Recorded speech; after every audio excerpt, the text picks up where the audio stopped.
I'm speaking with Rhody. I'm very happy that you're taking some time out from your busy schedule and a beautiful day in New York City to come down here and talk with us. So I thought maybe we'd start talking about your early careers and how they helped prepare you for your first position in PR, which was with the Kentucky Fish and Wildlife Resources. The Kentucky Department of Fish and Wildlife Resources. Okay. So, how did all of this prepare you to work in PR, and then moving from an agency, a state agency, eventually then into a corporate environment? Now, how did this all play out for you? Well, I think it was largely a matter of luck, but there may have been a design. I'm not sure. My father was a newspaper editor, so I grew up in that environment, and I had always thought, or I'd always assumed that I was going to be working with words. Numbers bore me to tears, and I can't handle them. So I was pretty sure always that I was going to be working with words, and I started out working on the newspaper with my father. Then moved into radio, and then into television, and then into public relations. How did that prepare you for a career in public relations? It seems to me that this thing that we do is about ideas, and I think it seems to me we're in the business of creating, packaging, and marketing ideas. And in the final analysis, no idea is worth a damn until it can be articulated so that people can react to it either positively or negatively. So I started the skills that were developed during those earlier years in newspapering and radio, and so I learned to write. I learned to look at things carefully, to ask questions, to be a little irreverent but not totally irreverent, and to concentrate on trying to hang words together in a way that would help people understand what was going on and what it meant, which ultimately gets you to what we do in public relations, which is package ideas.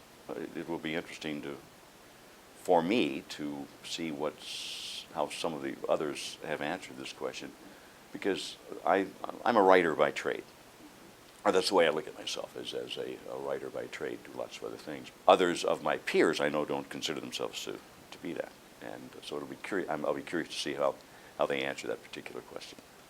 It's been interesting because I would say the majority of the individuals that I've talked with have all mentioned that writing is absolutely essential, and that they consider themselves writers. So, yeah. Oh, really? Good. Well, I'm glad to hear that. Yeah. Is there anything else that you'd like to talk about, thinking of your audience as being perhaps this next generation, that they're in college or in graduate programs and they're looking to break into this field eventually? Anything else you'd like to tell them? Well, a couple of things. One, it's the best game in town, without, in my opinion. It's exciting. It's rewarding for people who bore easily like I do. There's always something that you need to get to. You get to deal with everything, literally everything. In a media sense, everything from film to blogs. You get to deal with all the issues that are important. So I think it's the best game in town, and I think the money's beginning to get to the point where it makes it part of the best game in town as well.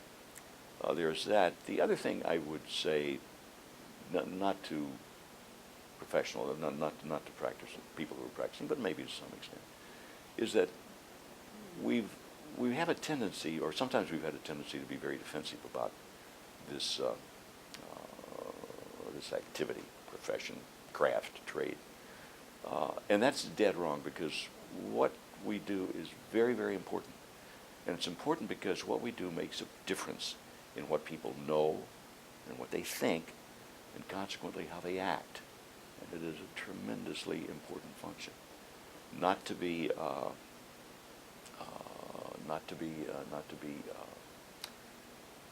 denigrated in any way, in my opinion, and not to be used loosely. I think we need to practice our wares, we need to practice our craft for people that we believe in and whose ethics we support, and not do so for others.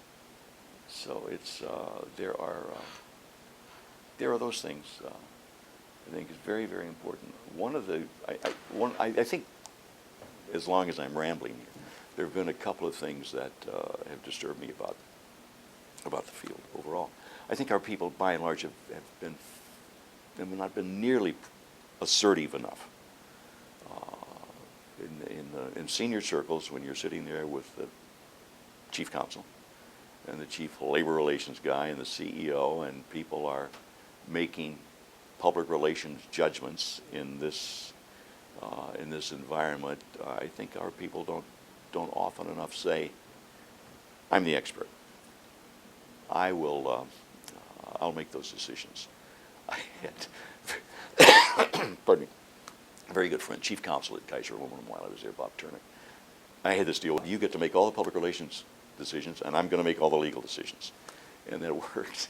That worked pretty well, but I think we haven't been professionally assertive enough. The other thing I think that has disturbed me about many of the programs that I see, and one of the reasons that I think the field might not always get the respect and support that it should get, is that all too frequently our people are involved with programs not knowing what they want to achieve. I guess it's not necessary to be known and loved by all, but I think we feel that if we run opinion tests that say, "Oh, people have a favorable impression about us," that we've done our job. That's not the job. The job is to help the organization reach its goals, and we need to be very, very clear about what it is we're doing in each program in order to make sure that those goals are reached. So we don't have clearly defined objectives all too often.